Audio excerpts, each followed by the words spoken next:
This is your favorite international radio network, 94.3 Radio 1. And I've got, as you can see and you can hear now, you'll soon find out, is the US Consul General in India, for India, Mike Hankey. It's so nice to have you on the show. Thank you so much. Well, thank you very much, Annie. Good to be here. Good to be in Mumbai.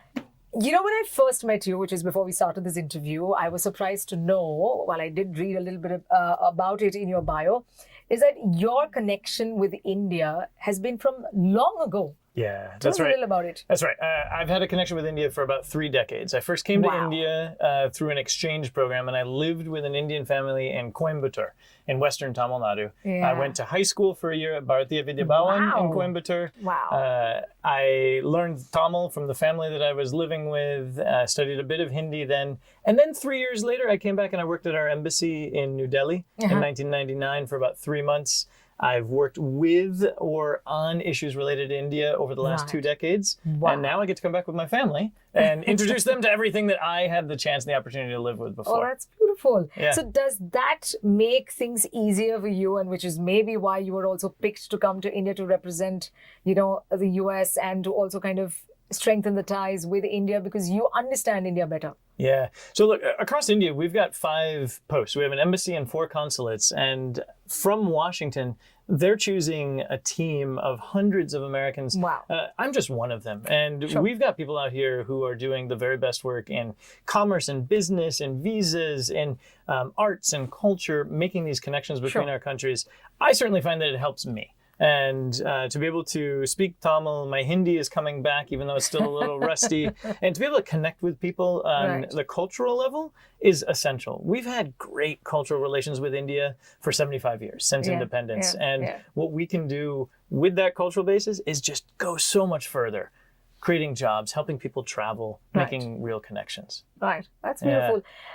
Tell us about some of the issues you have on your mind now post the pandemic, where you see that maybe India can be of help to America and vice versa. Right. So look, the first thing that I would look at is what can we do together in the world to shape a world that matches our hopes and aspirations as 2 strong democratic countries in the world. Sure. And I think the basis for that is looking around the entire region and saying, we all want a prosperous, stable, rules-bound international system. Sure. We want to see American businesses growing and Indian businesses growing. And I firmly believe, and I've seen just in 3 months here, that there are opportunities in some new industries. Take clean energy, take electric vehicles, anything with technology, where it's not a question of one country does more and another does less. It's both of us can grow together. Sure. So when we look at India, it's been amazing to meet students, for example. I met students from Jai Hind University. I met students from IIT Bombay. I met students from IIM Ahmedabad. They are really creative, really pushing the envelope in the sectors where they are. And my hope is that we can make connections with US university students and professors and together solve some of the world's problems, maybe with climate change, maybe with clean energy, maybe with electric vehicles. Right. Since you mentioned climate change, it has been on the agenda of not only the world organizations, but every country has been asked to contribute, because unless we contribute, we're not going to be able to make that change or even bring it down by 0.5 degrees that we're supposed to bring it down by. Otherwise, we're heating up, we're warming up, and we know what it is doing to natural disasters or generally what the planet is going through. In the recent past, what we have also seen is America has also gone through severe disasters of the natural kind. How has America been holding up to that? Yeah, we just had a big hurricane that came through. Hurricane Ian came through in Florida. I think that the pattern of severe weather and erratic weather that changes its pattern, people have talked to me about this since I've been here this summer, and they say the monsoon, it's not as consistent as it was. We're in the middle of October, and it's raining. And it's still raining. Who's ever seen it rain in the middle of October in the monsoons in Bombay? So that kind of change with the climate change that comes means that we've got to find ways, one, to adapt as the change is here, but also see what we can do to mitigate and maybe slow down the rate of climate change for the future. In the US, we just passed a bill that put hundreds of billions of dollars into new technologies for clean energy. Right. And that has a lot of potential for India because it's going to see opportunities for us to look at solar cells, battery storage technology, ways that our 2 countries together can produce what's needed in this sector to feed the entire world, to supply Absolutely. the entire world. Absolutely. Let's talk about the Indian culture. Yeah. It's one country in the world that is called the most diverse, because we've got more than 25 languages alone, and dialects probably double the number. So when you first came to India and you saw every region and every landscape speaking a new language, what was your first impression? Yeah, so this is going back 3 decades again to when I first came as a student, and I get in and I start learning Tamil, and then I find out that I go 50 kilometers and now I have to learn Malayalam. And then I go 100 kilometers the other way and I've got to learn Kannada and I've got to learn Telugu. And then all of northern India, Hindi and Marathi and Gujarati. What's impressed me a lot then, as it does now, is in fact a similarity between our two countries. India's motto of unity and diversity really matches our national motto. From Latin, it means from many one. And in both cases, I think we are two countries that exhibit a lot of tolerance and inclusion of a whole range of people. Sure. Have we sometimes not done it perfectly? Sure. But what's important is that both of us come from a country where there is a lot of opportunity to examine what we can do to better reach an inclusive society. And I think that's great. India's tradition of democracy and tolerance and inclusion for all the diversity is part of the reason I'm so excited to be here. Right. It's amazing watching another fellow democracy work through large issues like this. Right. And that's a treat for me. When you say opportunity, demographically speaking, I think we have the demographic dividend, so to speak. But do you think India has made the most of the demographic dividend yet? Or is there something that the US can do to help make the most of this dividend? Well, look, when you look at 1.4 billion people, as I said, I've been really impressed with the youth here and the dynamism, the optimism that comes. And Mumbai is amazing because people are finding opportunities where they wouldn't have seen them before. I had a great tour in Dharavi with a U.S. senator who came, where we went and we talked to an NGO that was specifically working with young girls to help train them on the way to turn what otherwise would have been a pretty difficult situation into a springboard for where they could go in their lives. And that's amazing. That was inspiring, listening to them and their stories. That got me thinking that one of the biggest areas where I see the most potential and where we're going to try to support is bringing more women into the workplace. We're not perfect on that in the U.S. The question of equality of pay, equality of opportunities for women and men in the workplace, it's not only something that's nice to have, which it is, it's also something that helps the bottom line. Sure. Any business in the world is going to do better the more women are involved in the boardroom, on the sales floor, and in the research and design phase. So what are we going to try to do for that? We are making a specific focus on what we can do to help more female students get to the US, especially in the science technology fields. We're trying to do more to help female entrepreneurs in a whole range of different businesses find access for capital, develop their ideas. Oh, that's brilliant. So I see nothing but opportunity in that sense. Oh, that's brilliant. So is there some place, is there a website or is there something that you have designed where general public can log into and find more details about the opportunities that you have opened up for those who are looking for it? Yeah, definitely. You can follow us on Facebook at the US Consul General from Mumbai. But then separately also, we run a facility in South Bombay called Education USA, and it's the India Education Fund. They specifically assist students who are interested to go to study in the US. They have the scores, you're mentally set, you're intellectually ready, but you don't know the process. You don't know how to apply, you don't know how to get there, you don't know how to figure out the financial aid. That's what Education USA is going to help with. So if you search Education USA Mumbai, you'll get right to their website, and they do free consultations for students. Oh, that's nice. That's their whole point. Oh, that's brilliant. Yeah. Now, speaking of culture, speaking of education, there are quite a few sectors we've talked about already. Let's come to entertainment. Yeah, I love it.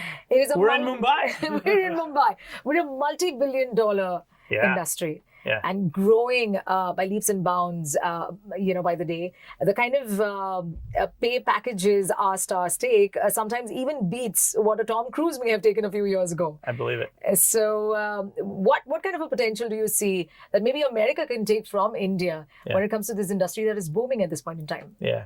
So look, I think one is just looking at the sheer output of Bollywood, first in the world. You're seeing Indian films that are pioneering new technology. Yes. But not only on the big screen, also on the small screen. Yes. And I think the way that we're going to reach young people is through phones in their pockets. Okay. And the format is going to change.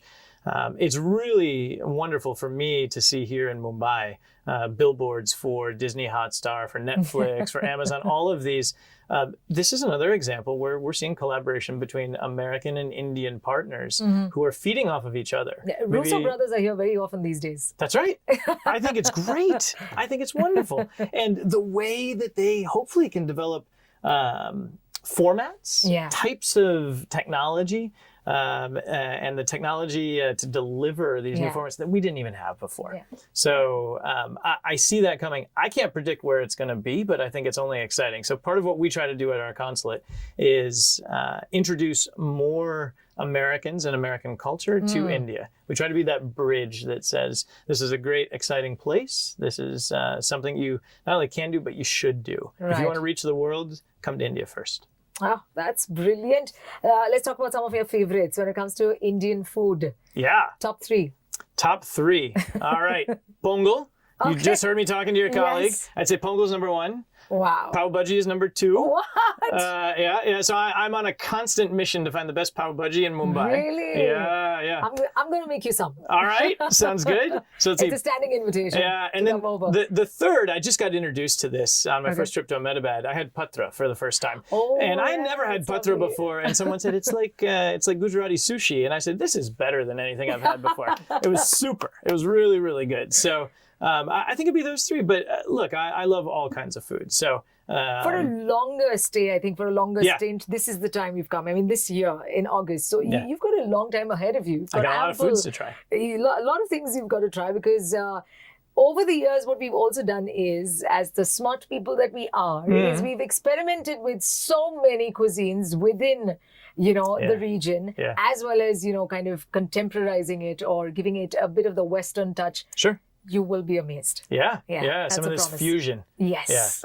Yeah. No, I look forward to that. I think Mumbai is the perfect springboard to do that because here you've got so many good restaurants. What about places to see that you still haven't? I know you've been to Coimbatore and it's very close to your heart. Yeah. You spent a very important year of your life, growing up there. Right. Tell us about some of the other places you want to explore that you still haven't and they're on your bucket list. Yeah. So frankly, many of them are here in Western India because I didn't have a lot of time to travel around Western India before.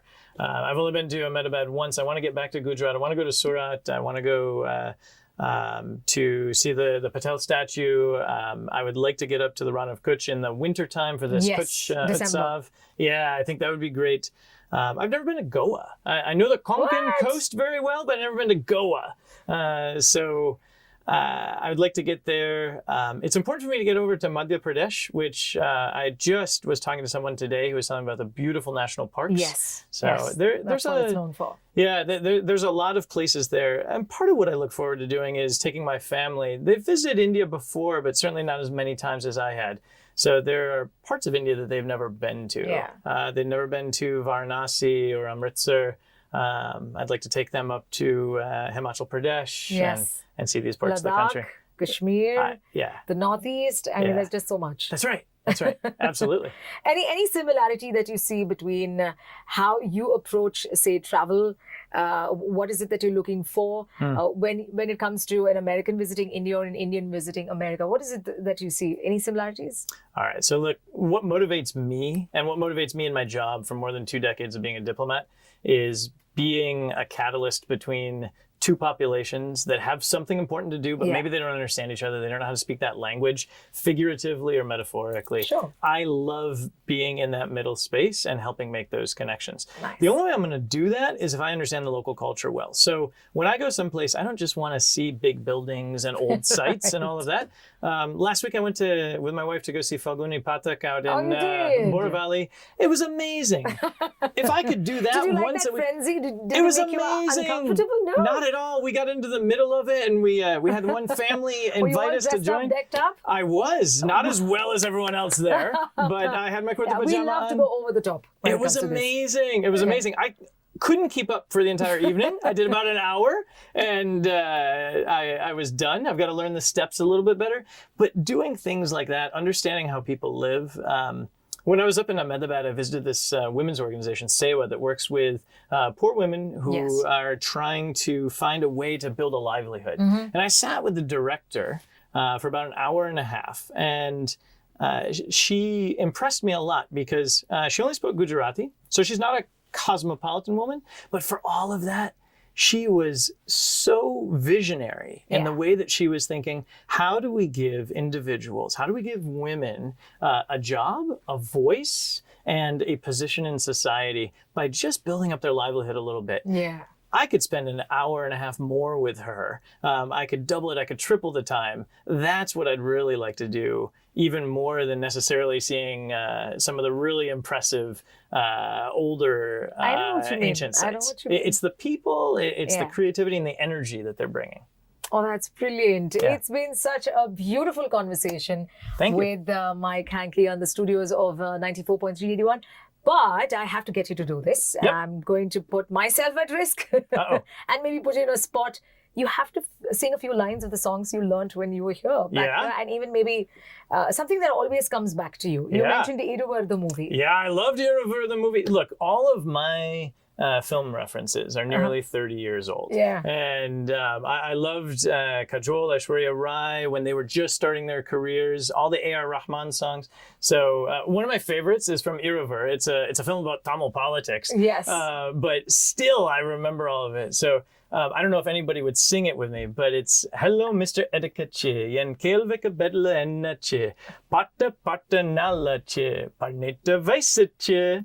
So it's at one point, Aishwarya Rai is singing to the Well character and saying, done. hey, yeah. But yeah, I've got little bits. Now I got to learn the new ones now. Yeah, now Yeah. you have many more languages to explore. Hindi, I'm sure you know a few. There's Marathi, since this is the state of Maharashtra. People were introducing me to the new film, or not new film, but newer film, Sairat, Yes. which I've It was. learned now. It was. It was impactful for many reasons. Yeah? Many reasons. The movie, you must watch it. I look forward to it. You must watch it. I would love to hear from you what you think about the movie. Maybe I can come back in a few weeks and try to sing one of the songs. Yes, you should. That'll take You a lot of should. In practice. fact, you will love it because again, the soundtrack of the movie was something that actually connected with people as much as the movie did. So Right. it did really well. In fact, that's great. there was also a remake of the movie in Hindi Really? that was done Okay. in Bollywood as well, Super. which introduced two stars to. Stars of the star kids, if you Yeah. would call them, and that also went on to do well. I look forward to it. That's Yes. great. There's That's so great. much to explore, and I'm sure the opportunities that both countries are looking forward to from each other are plenty. And we hope, Mike, you will do your best, and we're looking forward to many more such conversations in the future. No, absolutely. And if I could just share something with your listeners, because I think this is on a lot of people's minds, which is visas. Yeah, And, you should, Oh my yes. gosh. So listen, I know that the wait times are long. During COVID, our staffing for visas was shrunk to about half. Right. What I wanted to let everybody know, and your listeners especially, is that we've heard them and we've heard that the demand is high and people really want to travel.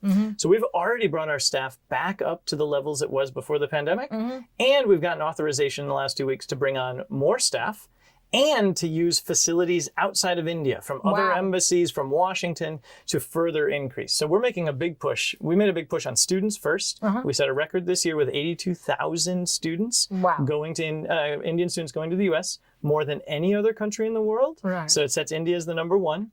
And now we're also focusing on those who are going for work. We opened up 100,000 visa appointments this week for Right. people that are doing the working in the US. And we're looking now to help those people who are going on business travel. So we're hearing people. We know that there's a big demand, and we're going to do everything we can to help get them through quick. So are you telling me that you have ironed out the issues that cropped up through the pandemic, or will you take a few more months to iron this out and things will become smoother? And what is the span we're looking at, to get the visas in hand? Yeah. So to completely recover from all elements of the pandemic, it's going to be into next year, without a doubt.